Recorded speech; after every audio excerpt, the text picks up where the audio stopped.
also under provisional WPP coverage. So pinaprocess yung kanilang provisional WPP coverage. Pero yung iba na cover na po namin sila. So with respect to the expected harassment, I suppose that would be expected. Attorney Baligo, would you want to further elaborate?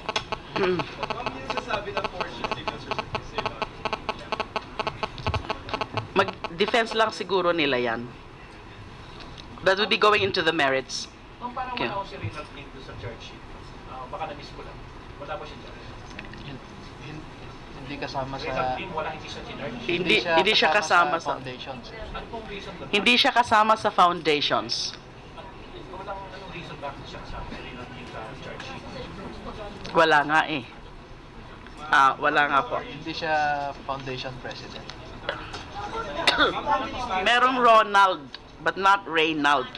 Si Ronald is another brother. Pamangkin. Pamangkin pala. I'm sorry. Pamangkin. How many batches in all are we going to file against? We don't know yet. But as we announced early on, it's really by batches, by tranches. Well, as many as we can really complete the story and complete the documents, the documentary support. Basta ba nakukumpleto na namin? Pero of course, kaysa naman isa-isa, we first group them. Kung meron ng significant number, let's say 5 or more, then we file that batch. Okay. Thousands.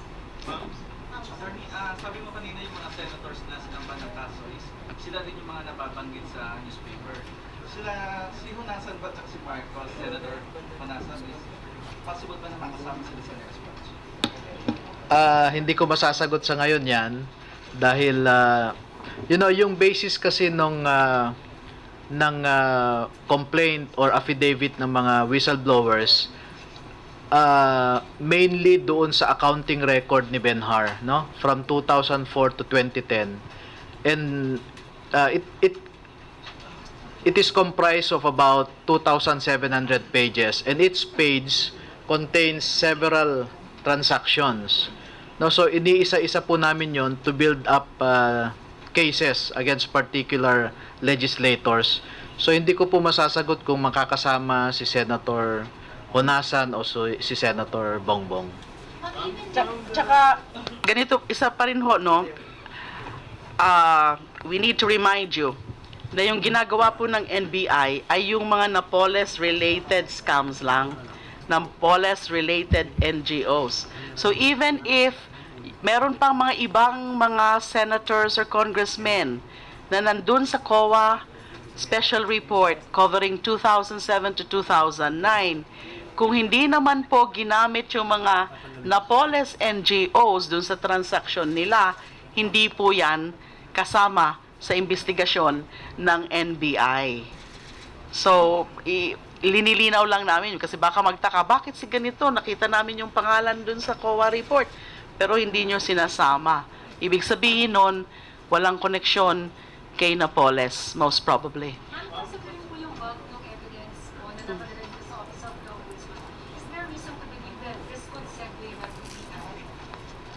Well, of course, on the part of the NBI, we hope that this will be subjected directly to PI. But as I said, it remains the prerogative of the Ombudsman. How will the Napoles-related cases proceed? Will this be Kakagulat naman kayo. proceed separately or will this be integrated into the bigger AXI group? Ang ombudsman po ang makakasagot niyan. Is the office of the ombudsman na makakasagot niyan. Pero siguro naman, kasi yung IAGSI mas malawak yon at nagsisimula pa lang. Ma'am, even before the cases were filed here, ma'am, the AMLAC already applied for a freeze order with the CA. But now that the charges have been filed with the Ombudsman, will you now do the proper coordination with AMLAC, ma'am, for the accounts or bank accounts of the lawmakers charged, ma'am?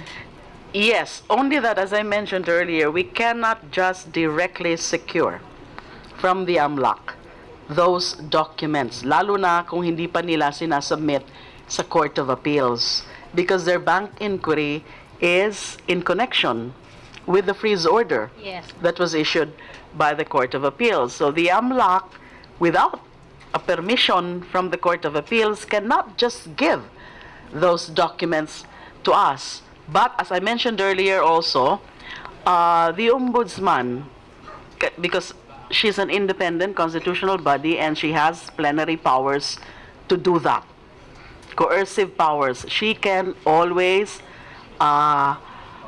compel any agency of government, including AMLAC, to produce all the necessary documents. Ma'am, with regard to the lawmakers charged, ma'am, the senators, the congressmen, since they're not part of the web or related accounts covered by the freeze order and still not being looked into by AMLAC because there's no freeze order, ma'am, would you now properly coordinate with AMLAC to apply with the CA for a freeze order on the bank accounts Yes, that is of being the done. lawmakers? That is being done. Ongoing na po, ma'am, yung coordination, ma'am. Yung coordination. Kasi nga yung AMLAC, before it filed the case with the Court of Appeals as represented by Solgen, no? AMLAC was represented.